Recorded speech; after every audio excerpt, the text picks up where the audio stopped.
个系列的节目中，我们带给你们各种味蕾上的刺激。怎么知道真的是酸的呢？咬一口，啊！各种哀怨的怪声音。我不是你吗？哪一个是白虾？我不敢。还有各种不能说的秘密。这样做不可以讲啊。你们的人扒用的是什么食材呢？白人，我告诉你，我不能告诉你。第5系列的古早味侦探，我们将带给你们。等一下，不要跟他们说，你们自己好好的看。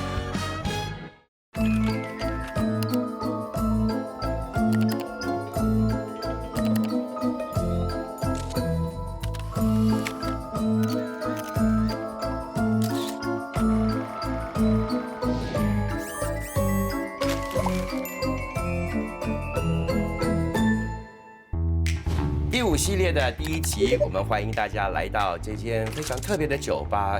它的名字呢是蛮另类的，直接翻译呢就是与损友为伍啊。一听到这个损友啊，可想而知，这里有很多摆设，应该我想是不能出街的。比如说这张海报能出街吗？难，不可以。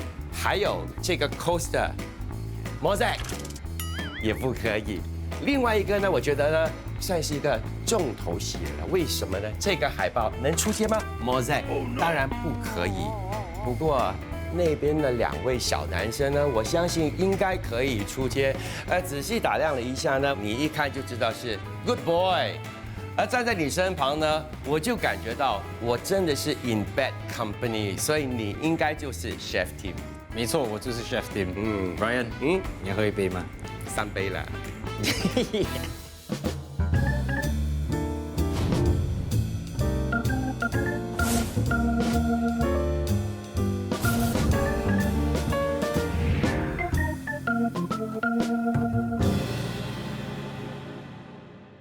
讲真的啊，你的食物很上镜。不过当我在看你的食物的时候啊，我很难定夺说你的食物是走什么路线的。我们是走experimental 食物的路线，因为我喜欢用不同的材料，还有不同的烹饪手法来撞出新的火花。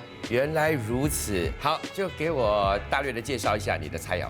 这个是我们的 Otak Pate， 这个是 grilled octopus。OK， 这个是我们的 Hokkaido scallops carpaccio， 这个是我们的 herb brine chicken meat joint wings。OK， 我一定要先试一下这个。刚才你说是一个 pate 嘛，对不对？对。那 pate 呢，会让我想起这个法式料理。对。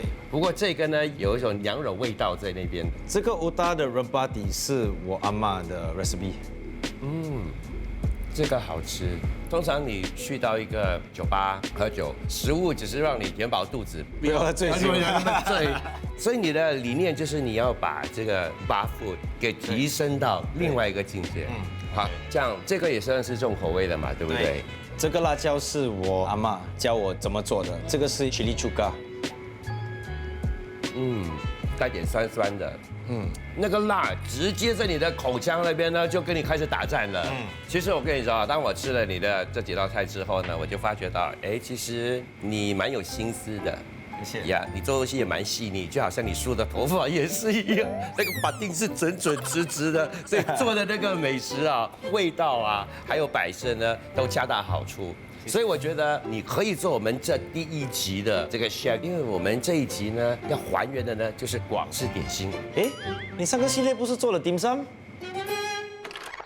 我们今天的主题呢就是广式的点心和包点啊。好，现在我们要开始包那个大包了啊。不错嘞，4模4样嘞，然后有一定的重量。你知道上个系列我们只是做了大包哦，还有那个叉烧包啊，难道你说这2个包呢就可以代表整村的广式点心吗？当然不可以嘛，对不对？所以 Tim 你的第1个任务呢，就是跟我一起去拜访新加坡规模最大的包点和点心的制造商和出口商，他们营业至今已经有超过60多年的历史。Johnson， 你好，你好。们都知道你们这边的点心包点呢是机械化生产的嘛，对不对？对。那是谁开始这门生意的？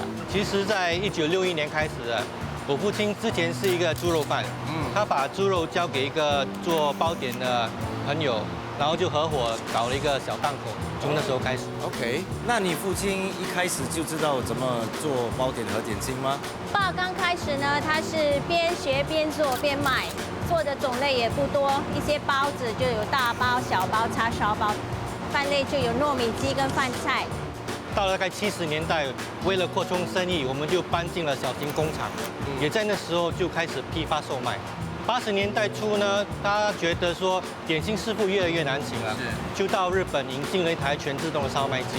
刚开始机器做的点心不是很容易被人家接受，所以他就要想尽了不同的方法去把生意带进来了。来给大家介绍一下哈，Tim 这位呢就是我们的郑老板，老板你好，这位就是大姐慧婵。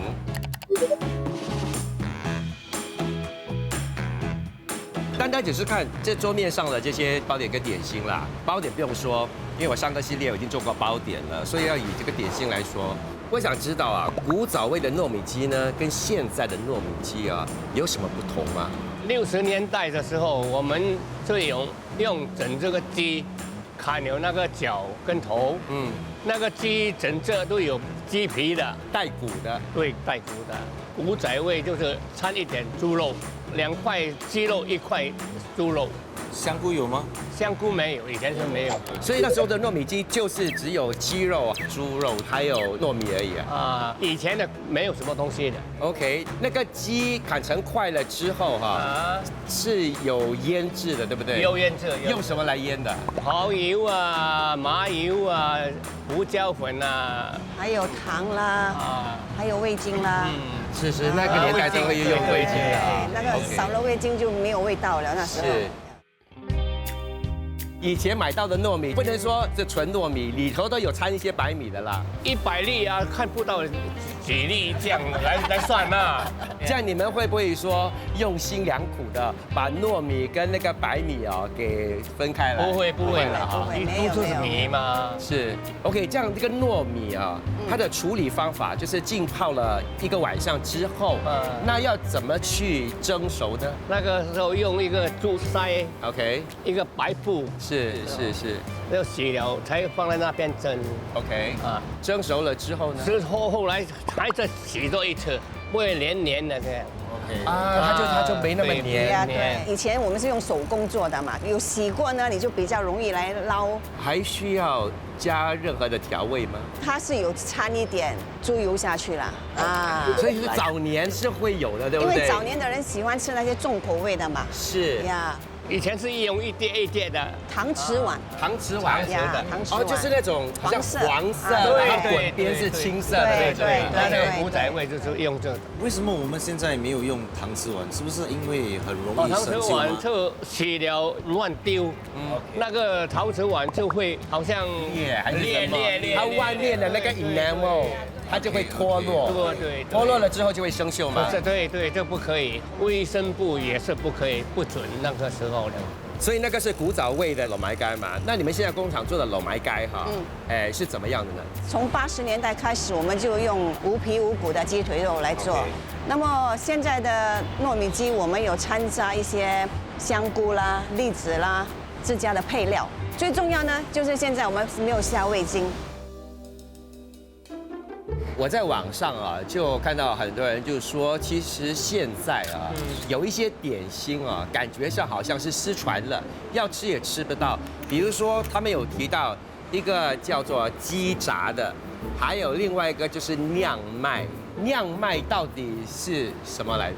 酿麦其实是一个很广用的名词来的。OK， 可以说是酿豆腐也可以啊，因为它用肉来酿的嘛。OK， 那鸡炸呢？我记得说之前好像有看过，人家有用那个鸡肠来包的。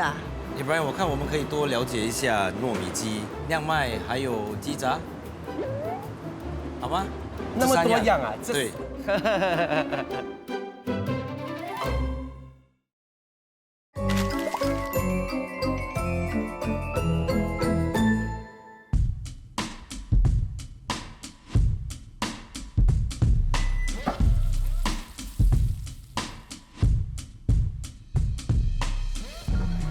我在寻找这个创意点心的时候啊，在网上无意间呢就发现了这个创意版本的这个糯米鸡啊。创办人 Andrew 呢，他一人呢就身兼多职了。周末呢，他就化为呢一个厨师啊。今天呢，我就要来介绍一下他的3个糯米鸡啊。一个呢是素食的，它的馅料呢分别呢就是一些香料呢，再加上番薯。另外一个呢是羊肉的，据说啦，吃起来呢不会有那个羊膻味，因为 Andrew 说他有一个特别的煮法。这个呢就是羊惹猪肉。那因为 Andrew 他本身呢是一个爸爸嘛，所以呢他就非常的善用哦这些辛辣的那些香料。它的特别之处呢，就是浸泡隔夜的糯米呢，就会跟那些调味料呢一起去翻炒。之后呢，才拿去蒸。他说啊，这样子的做法虽然说比较繁琐一点，不过那个出来的味道呢是非常的够力的。到底真的够力吗？我试了就知道喽。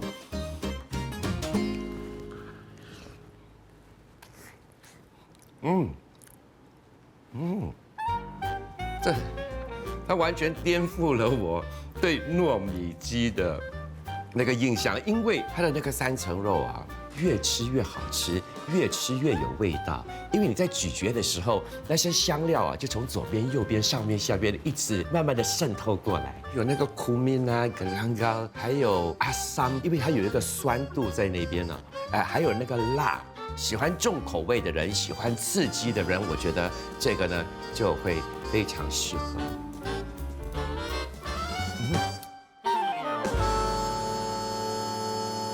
Brian， 我们要去哪里？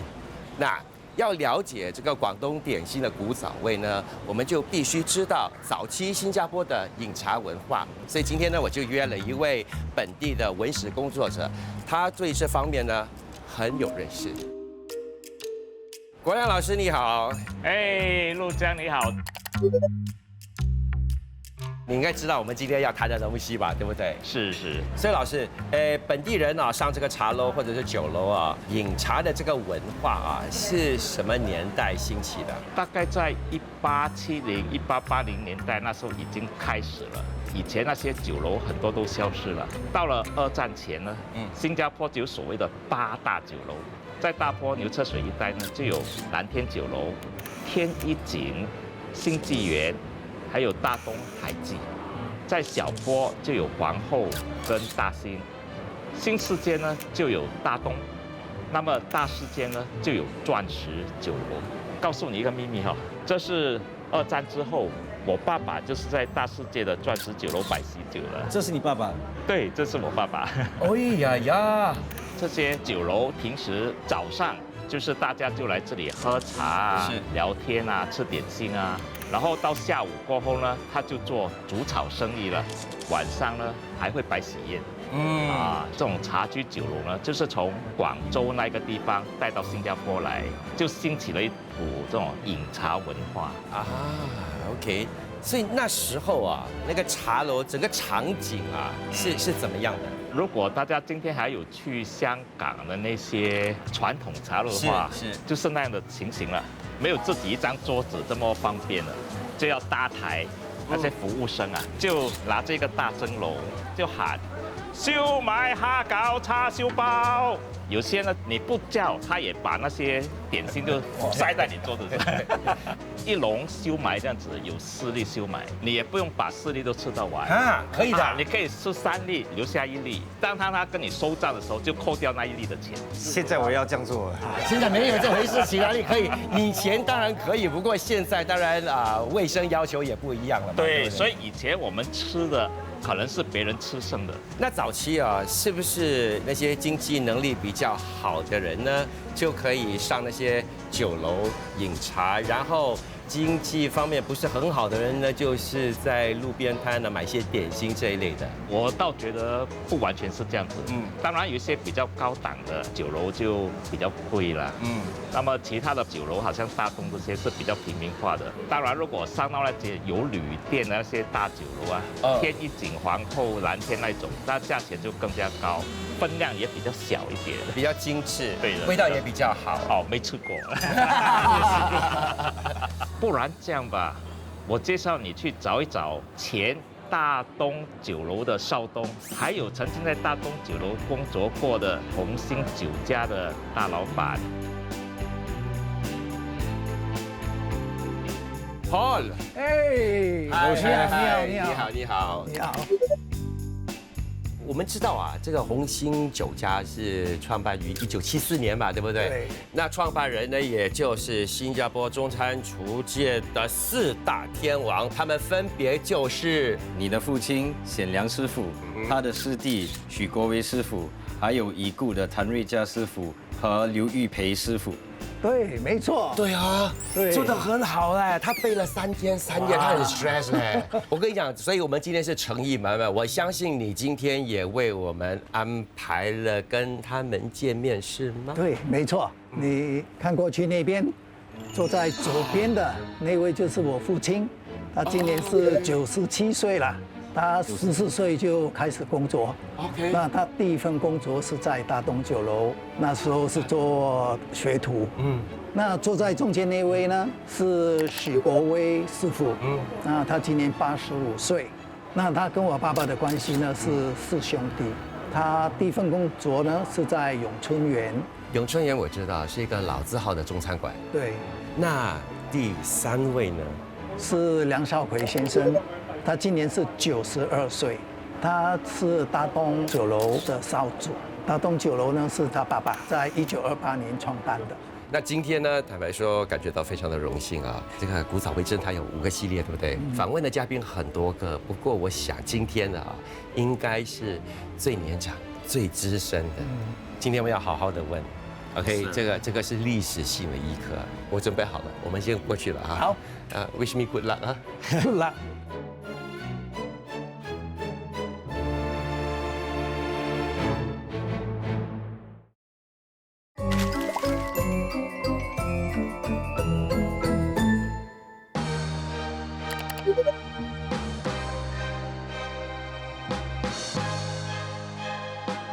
显良师傅你好，许师傅你好，你好，大哥你好，你好。对。哎呀，真的是非常的荣幸啊！今天呢，最主要的呢，就是希望你们3位啊，以你们多年的经验，给我们一些金玉良言，回答我们一些问题，就是有关于这个港式点心的一些古早味。师傅，现在呢，我要问你一样东西啊，这个问题困扰了我们很久，因为呢，我们从来没有吃过一个叫做鸡杂的点心。什么是鸡杂？这个东西是鸡冬菇1条，鸡肝冬笋1条，还有一条鸡的肠啊，把它拆开了，把它刮清洁。那个肠啊，把它转来转去啊，一包咯。所以这个东西一包扎起来就变成大家所谓的鸡杂。该炸。OK， 所以那时候鸡杂跟其他的点心一样，都是放在蒸炉里头，然后去蒸熟的。有调味啦。用什么来调味？蚝油、姜青、麻油要有一点甜甜的。重要就是不放白酒啦，白酒很重要。放姜鸡蛋，姜汁啊，摇碎的，磨碎。磨碎。那后来人不用鸡肠，他们还可以用什么来把它给扎起来呢？韭菜啦，把它绑住了。如果我不要吃韭菜，我还不要用韭菜，可以放胡皮，一点点水，把它弄到2块、3块、4块变成样啊，这样包起来也是可以啊。因为如果要还原的话，我不知道我们要怎么去生出那个鸡肠啊，所以我们就可以用韭菜，或者是用那个腐皮。许师傅，你有听过酿麦吗？有。酿麦是什么？酿麦是把那个猪肉跟那个鸡肉也有这个香菇、冬笋这样拌起来，变成一个球这样，再放一点那个腐竹。那个就叫做腐竹麦。腐竹麦，也有牛肉麦，也有鱼麦，麦是有很多种。就好像烧麦就是其中的一个麦嘛。对，烧麦就有好像那个云吞皮这样，云吞皮比较薄一点，那个烧麦那个皮就比较厚一点。烧麦啦，就最主要的了，每个点心都保留最久的了。所以古早的时候啦，比较普遍的酿麦有哪一些呢普通的有香菇跟那个辣椒酿麦， ？OK 还有那个腐皮酿麦，这最普通的了。OK， 那我们就做这3个。师傅，你们以前吃点心饮茶是用什么茶？普洱、龙井、六堡这3种。一个茶盅，有盖的，有一个小盘，自己一个杯。啊，好像每次我们看古装的，对不对？他们每次都有这样，然后一个盖，他们就这样子各。对，我拍古装的时候常用那个。差不多了，你的盖子拿开，对，它就可以加开水。是，所以那时候，服务员啊，他们是怎么把那些点心给捧出来的？他一个袋子，把那个点心都放在里面。所以你是有一个托盘，对，所以他就这样子拿出来。沙枣烧麦，沙枣烧麦的地方，麦，他就给你看一看。那什么时候哈开始有那个点心的那个推车了？那就过了好几十年了。自从跟香港来往多之后，那应该是在60年代之后就开始有那个推车了。对了，好。真的是非常谢谢3位啊，给予我们的这个金玉良言。所以我们最终呢要还原的就是非常经典的糯米鸡，还有呢就是非常罕见的酿麦。除此之外呢，还有多一件，那就是鸡杂。我们2个都感觉到非常非常的荣幸。我也代表我们的摄制组呢，谢谢3位给我们今天的时间。我们掌声鼓励好不好？先谢谢他们好不好 ？Thank you very much. Thank you.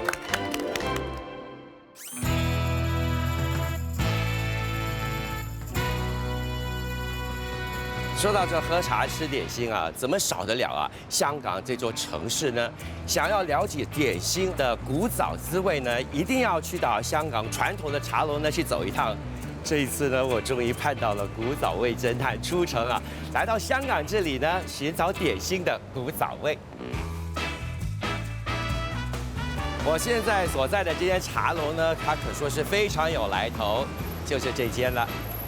它在香港这里呢，有将近100年的这个历史呢。曾经呢，它就2度结业，不过在今年呢，它又重新的开始营业了，吸引了很多人呢前来这里呢吃点心。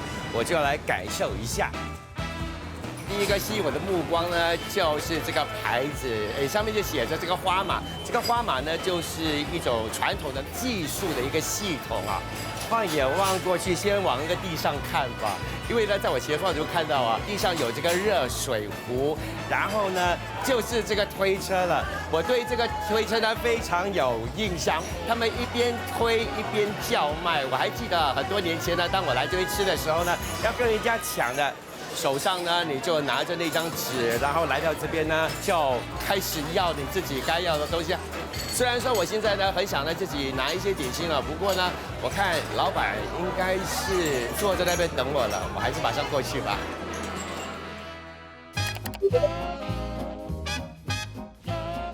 刘老板，这个桌面上呢，当然有很多的点心啦，其实每一样我都很想吃啦。不过呢，今天我只能吃重点。第一呢，就是鸡杂，哪一个是鸡杂？鸡杂是这一个，这个是鸡杂。是啊。原来鸡杂长得这个样子的。啊，是啊。哇哦，外面包裹住的是这个腐皮。啊，腐皮。然后里头是有鱼鳔、火腿，还有鸡肉。是啊。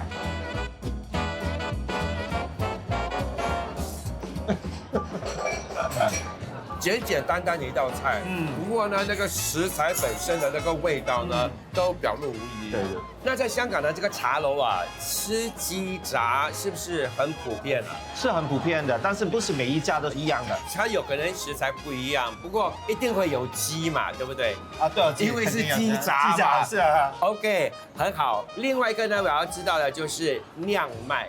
酿麦。你们这边的麦有哪一些呢？这个是乾蒸燒賣、豬肚燒賣啦。OK。对啊，这个是豬潤燒賣，这2个在香港很少有的。为什么这个叫做干蒸烧麦呢？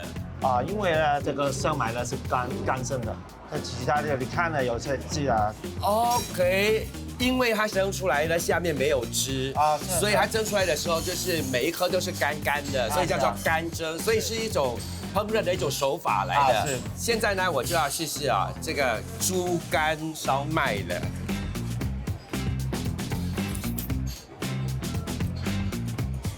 这个的馅料，那个猪肉啊，跟那个虾肉掺得非常的好。整体来说它的馅料非常的滑，有那个鲜甜的那个味道在那边。这些麦哈，最主要的就是它的那个肉馅嘛，对不对？那个肉馅就是主角。这个猪肝呢，还是猪肚啊，它算是配角，对不对？它配搭，所以是可以百搭的。这边呢有这2道哦，我好像没见过。这个感觉上 Chinese donut 差不多，这个是沙翁，华语就是沙翁啦。沙就是上面的糖啊，砂糖啊，砂糖。那这个呢？炸鲜奶，炸鲜奶啊，是啊。它的长相很像那个意大利的那个 cannoli， 就是圆圆的，然后中间有这个馅料。炸鲜奶起源于中国广东顺德，沙翁在中国广东最迟在明朝末年就已出现。广式点心传入香港之后，在这座城市里，经过多元文化的碰撞与融合，早已发展形成为独树一帜的港式点心文化。从甜到咸，从软糯到酥脆，港式点心用料精薄，款式多样。饮茶吃点心是港人日常生活中不可或缺的一部分。以前我来到这里的时候，就发觉到很多人在这里饮茶的时候呢，都是慢慢的，然后坐了很久。不过现在随着时代的进步，每个人似乎好像没有什么时间啊，是啊，坐下来慢慢的饮茶。是啊，其实比较其他的茶餐厅啊，我们已经慢一点了。我跟你说，我第一次来的时候，我还得跟人家打牌呀，对，而且挤满了人，然后要跟人家抢。不过我总觉得现在很多人来这边呢，除了就是吃点心之外呢，还是在吃一种熟悉的一个情怀。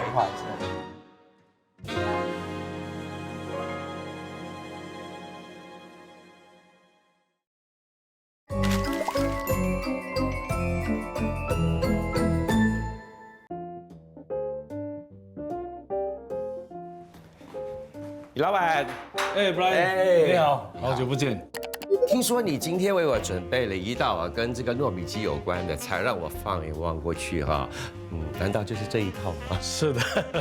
那这一道菜就叫做荷包脆皮糯米鸡。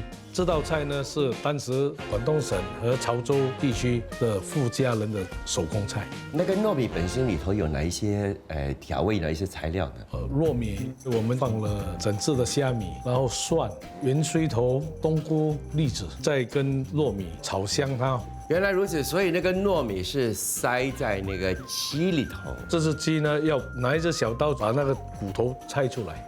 就是 debone 的后脊根。debone 是的，鸡皮又不能破，是，然后就糯米塞在肚子里，再把它的颈项和翅膀绑起来。所以之后是拿去油炸吗？还是？我们的淋油。不过在去炸之前呢，我们一般上会去蒸一下，蒸一下是防止在炸的时候呢，它的皮裂。所以很讲究那个功夫。工序比较多。是。那我们是不是要尝一尝了？来吧，我喜欢吃鸡尾，要点甜酱是最地道的。要加甜酱，可以都淋上去，就淋上去啊。首先先看了啊，就是，它的那个皮啊，全部呢还好好的，没有裂，也就是说，师傅的功夫很好。是，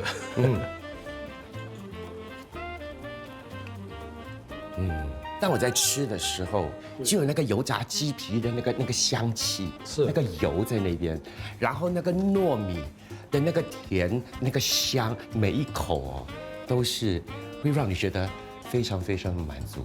吃了之后，我就觉得说，我的自己的荷包要更满，才可以吃到这样的东西。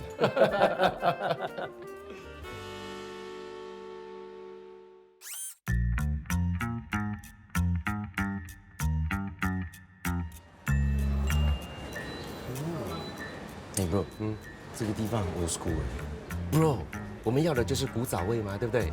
对。请问你们2位找什么茶？老板娘是吗？你好，是你好。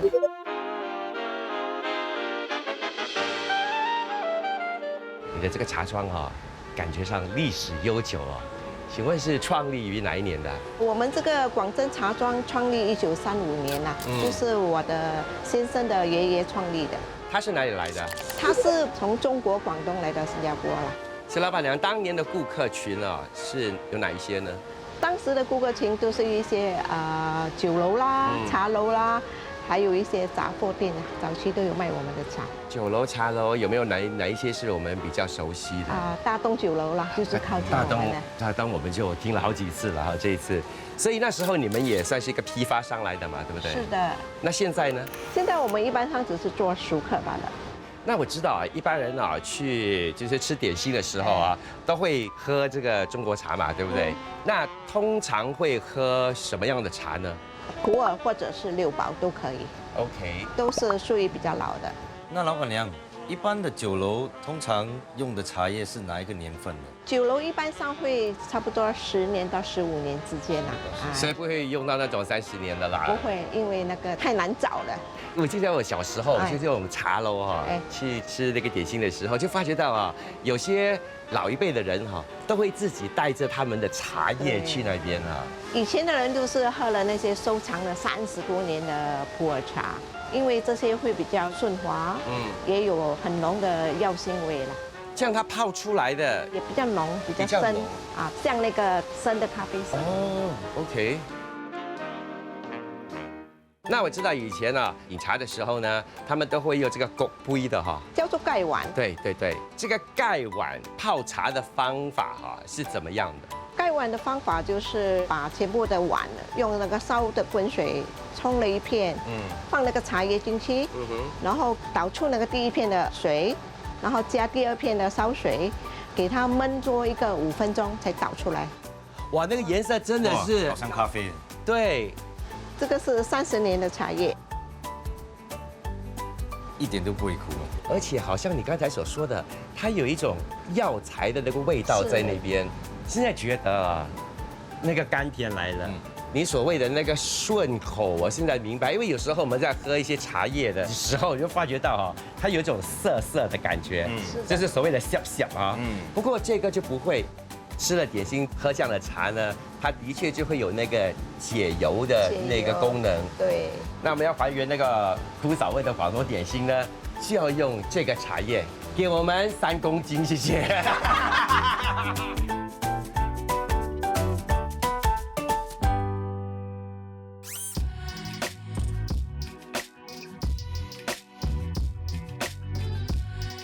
这家创立于1971年的中餐馆啊，虽然主打的呢是传统粤菜风味，不过在烹制的整个过程当中呢，他们也不忘融合了现代人的饮食习惯。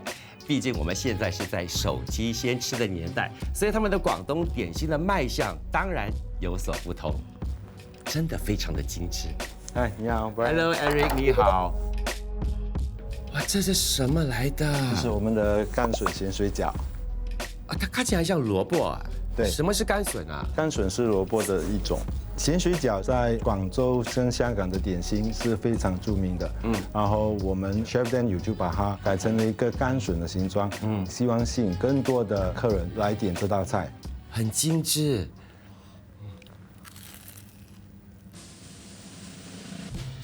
感觉如何？感觉太好了。它的那个外皮啊，一咬下去的时候，有那个脆薄薄的感觉。不过呢，当你开始咀嚼的时候呢，它有一点那个mochi的那个感觉。可是呢，是很松的那个mochi，不是那种很 dense 的。里头的馅料有哪些东西啊？里面有鸡肉跟虾肉，吃起来呢是一种享受。谢谢。这个好吃。下一道我要吃的呢，就是卖相也非常不一样的。对，这个是辣味鲮鱼饼，你先试一下。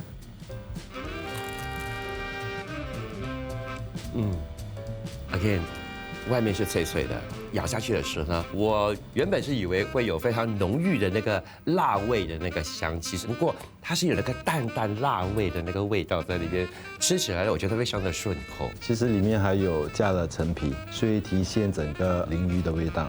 所以这道点心啊，它的灵感是取自于哪一个传统的点心？是来自一个鲮鱼饼，就是一小片一小片，然后是拿来煎的。哦，所以是没有这个外皮的。没有这个外皮。也就是说 ，Chef Daniel 他就融入了我们新加坡大家都非常熟悉的那种 curry puff 的那个边边。对。然后它中间的这个看起来有点像那个蜂窝，不过也有点像那个鱼鳞。嗯，对的。所以我觉得真的是很有创意，真的要 pay compliments to the chef。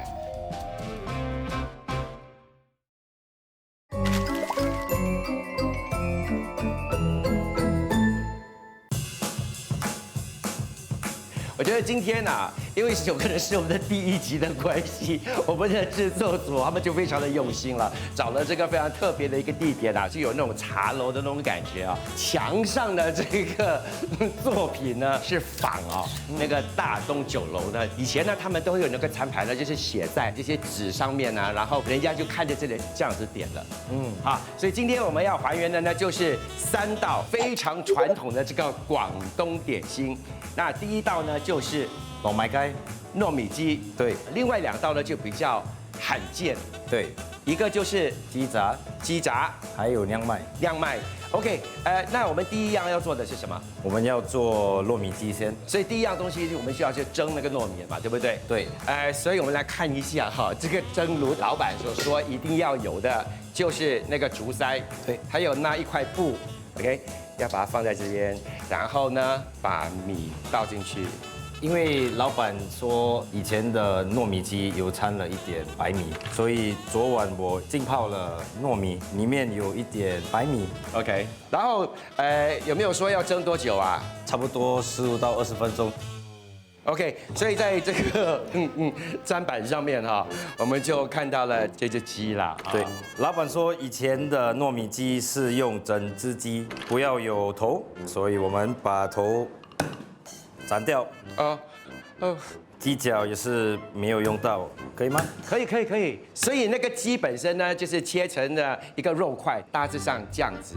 对，而且我觉得呢，它有带那个骨在里头，所以蒸的时候啊，里头的那个骨髓啊，然后骨的那些精华，对不对？还有它的汁，对，全部就会渗透的跟糯米啊，已经算是一种自然的那个调味，自然的那个鲜甜在那边。对，所以这个鸡肉弄好了之后呢，我们还需要猪肉。老板有说过的是2块鸡肉，1片猪肉。对，所以我们现在准备每份1片。所以以前的猪肉是比较肥的啦，所以这次我们就选用那个3层肉。OK， 要腌制这个肉了啊。对，首先味精是以前的人都很喜欢用的。OK， 还有蚝油、麻油、胡椒粉，还有盐，还有一点白糖，甜甜蜜蜜。以为是捞鱼生的这一餐，我差不多要捞了。 OK。换啦，捞个风生水起啊 ！OK， 与此同时呢，现在其实我是要来看一看这个糯米啊，熟了。OK， 我们要拿一部分的来，然后来过水来洗嘛，对不对？对。因为老板说洗了才不会酱黏。是。哎呦。想必你家的厕所哦，你洗脸了之后满地都是水的。对呀，洗脸顺便洗地。OK， 来，我们把那个多余的水给倒掉。OK， 现在要调味了。很好，来，味精、麻油、猪油。哦，这个猪油也是我最喜欢的。来，糖，还有盐，还有 dark soy sauce， 一点蚝油。OK， 哇，现在唯一的那个香气哦，就是那个猪油的那个香气。对 ，OK。想当年啊，他们都是用这个搪瓷碗的，所以今天我们也特地找了这个搪瓷碗。所以我们会用2块鸡肉，1片猪肉。现在我们把糯米给加上去啊，随心所欲，是要放多少就放多少。所以要蒸的话呢，我们需要蒸一段的时间嘛，20到25分钟先。我们现在做的就是这个酿麦，对，我就用这整块这个猪肉在这边的啦，好，然后有虾，然后还有鸡肉，还有猪油。这个猪油我觉得很重要，如果没有那个油的成分在这边会很干。对。OK， 冬菇要上了。OK， 每当他加新的东西的时候，我的心就马上沉下来。OK， 冬笋，最后一个了。OK，well done, chef。虐待年长者。OK， 现在要调味了哦。调味了，好，多一点点油，加油，加油，加油。还有味精、胡椒粉、盐，还有糖，然后就是麻油。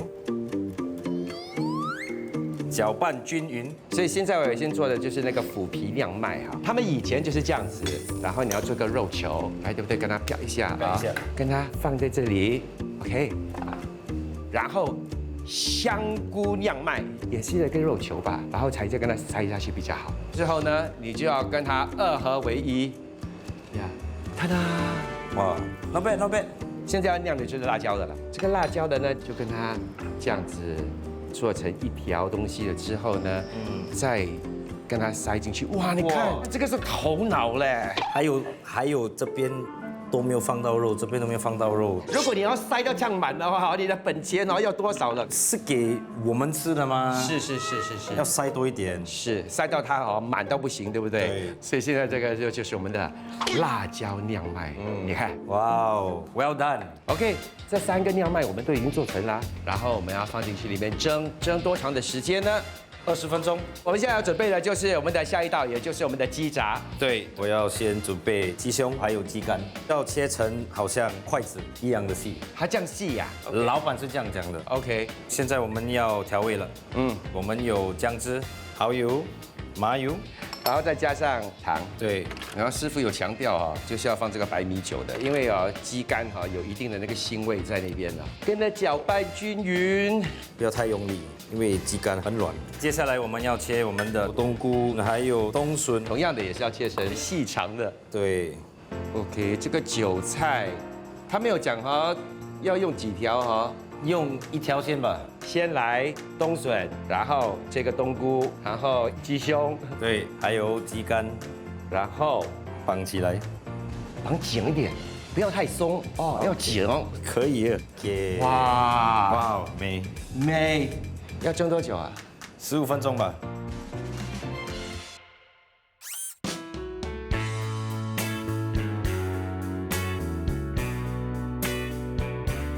雞扎嘅糯米雞，仲有涼米。謝謝。那個茶泡好了沒有？那個老闆娘就有說，就用那個普洱嘛，對不對？把它搁在那邊久一點，不要那麼快喝。That's right。我們先試哪一個糯米雞吧 ？OK。哇！哎，講真的，有美到了。Cheers。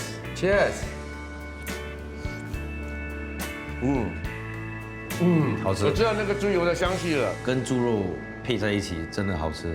OK，next。哇，我觉得这个手艺是非常的精湛因为经过蒸了之后呢，它没有散开来，还有那个白米酒的味道。是，这个是 fine dining 啊。我觉得第一个味道。那个姜汁的那个味道。对啊，我看他们以前用姜汁是因为鸡肝的味道很重，所以要用来搭配。是。下一个呢，我给你选，你要哪一个酿麦？我拿腐竹的。OK， 拿香菇的。好的。我发觉到用竹笼蒸出来的点心每一个呢都会有那个竹笼的味道在那边。古早烹饪的做法，很尊重食材的原味。其实你知不知道这个点心有些人就说了，在字面上它的意思呢就是触动心灵，所以我觉得呢点心就触动了食客的那个味蕾。然后我们访问的那些老前辈，对不对？他们有些呢已经有70、80年的友谊了，至今他们还可以聚在一块儿喝茶吃点心。我觉得一笼一笼的点心呢，就把他们多年的友谊给串联起来。我也有这个同感，看到他们在这把年纪对烹饪那么热情，我觉得很感动。喝茶。